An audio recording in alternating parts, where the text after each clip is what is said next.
to resolve the crisis sparked by President Trump.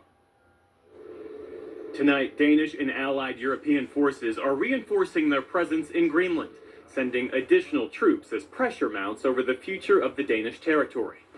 European leaders say they stand firmly with Greenland. As first reported by PBS News, the president intensified his threats against Greenland, suggesting that because he did not win the Nobel Peace Prize, he would not feel bound to pursue only peaceful means to acquire the territory. In a letter to Norway's Prime Minister, Mr. Trump wrote, "Considering your country decided not to give me the Nobel Peace Prize, I no longer feel an obligation to think purely of peace, although it will always be predominant, but can now think about what is good and proper for the United States of America. The world is not secure unless we have complete and total control of Greenland." It's an honor to represent the U.S. Treasury Secretary Scott Bessent today sought to de-emphasize any connection between the prize and Mr. Trump's ambitions. I think it's complete canard that the president will be doing this because of the Nobel Prize. The president is looking at Greenland as a strategic asset for the United States. While military action remains uncertain, economic retaliation appears increasingly likely. This weekend, Mr. Trump said he would impose a 10% tariff on 8 European nations over their opposition to U.S. control of Greenland. Today, British Prime Minister Keir Starmer countered that he believes there is room for dialogue. I think that this can be resolved and should be resolved through calm discussion, but with the application of the principles and values that I've set out in terms of who decides the future of Greenland, and making clear that the use of tariffs in this way is completely wrong. As other European leaders condemn Mr. Trump's rhetoric. It is really, really important that all of us who believe in international law speak out to show President Trump that you can't go further down this road. So forget it. We live in 2026. You can trade between people, but you can't trade with people, and that rule stands. Forget that road. There are no Russian and Chinese ships all over the place, and Denmark, together with Greenland, has kept Chinese investments out of Greenland. Denmark and the people of Greenland can count on our solidarity. We are prepared to support the talks with the United States. These talks should always be based on the principles of sovereignty and territorial integrity. In response to the tariff threats, the European Union says it's preparing a potential $107 billion package targeting U.S. imports.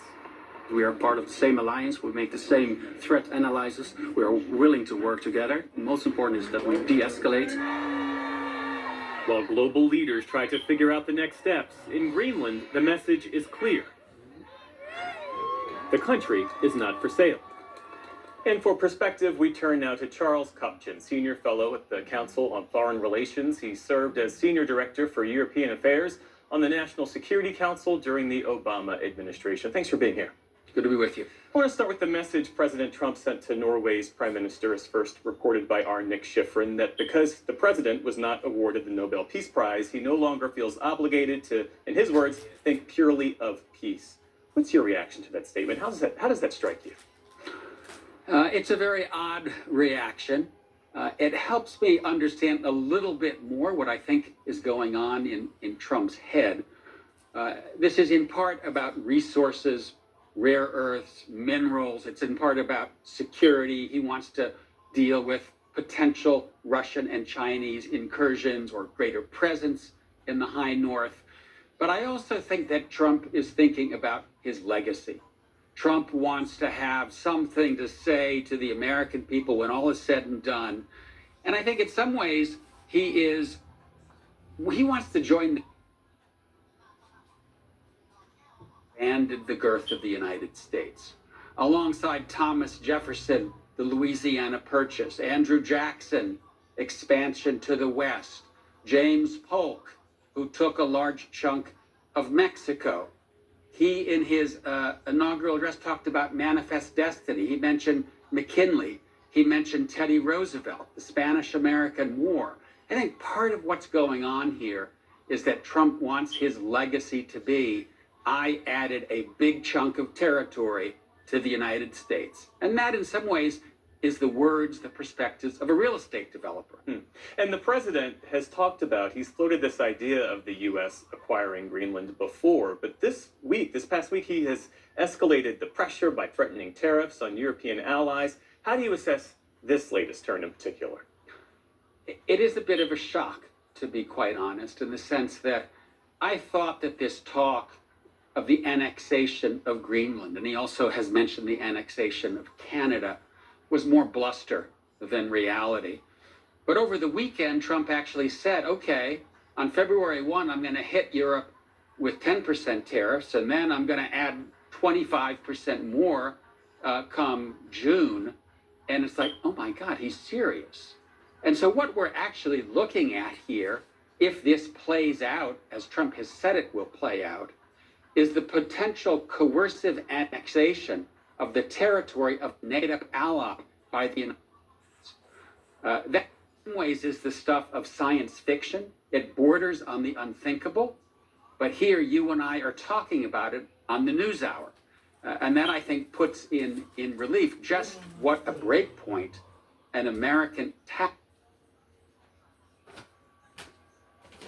here, because the EU's top diplomat said in a tweet, in part, tariff threats are not the way to go about this. Sovereignty is not for trade. We have no interest to pick a fight, but we will hold our ground. Europe has a slate of tools to protect its interests.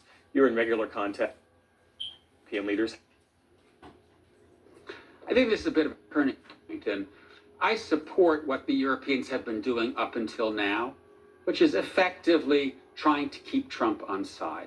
Coming over here with President Zelensky of Ukraine, being nice to Mr. Trump, looking at his peace plan for Ukraine and saying, it's a good start, but let's work on it. They haven't stood up to him.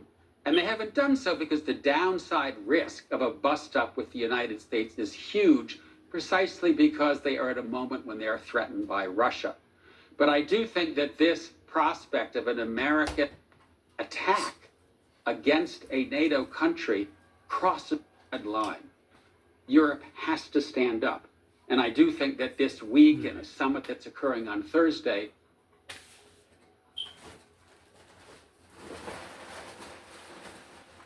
about tariffs on imports, they're talking about potential, this is a turning point in. And it's vulnerable to growing Chinese and Russian influence because of its location, where it is on the map. You see it there. To this claim, NATO allies have not done enough to address those threats?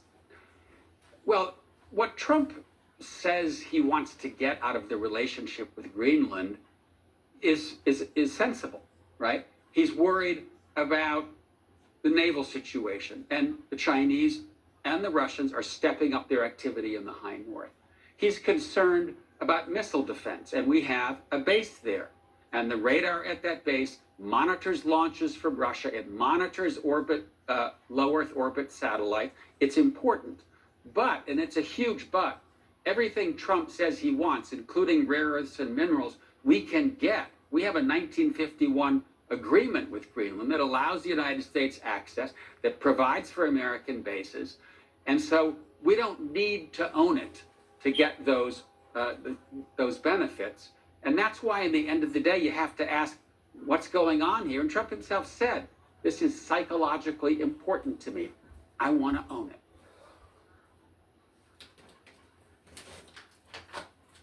At a time when, as you mentioned, Europe is focused on the Russia threat and the war in Ukraine. I think it's in some ways a gift to the Russians. It's a gift to the Chinese. Not so much because it shows that, yes, maybe great powers should all have their own spheres of influence, but it is deeply, deeply divisive. It's divisive inside the United States, where almost 90% of Americans oppose an attack against Greenland, and it's uniquely divisive across the Atlantic. And our European allies have been our best friends in the world, our best partners since World War II. Trump is putting those partnerships at stake. Charles Kupchan, always a pleasure to speak with you. Thank you for being here. My pleasure.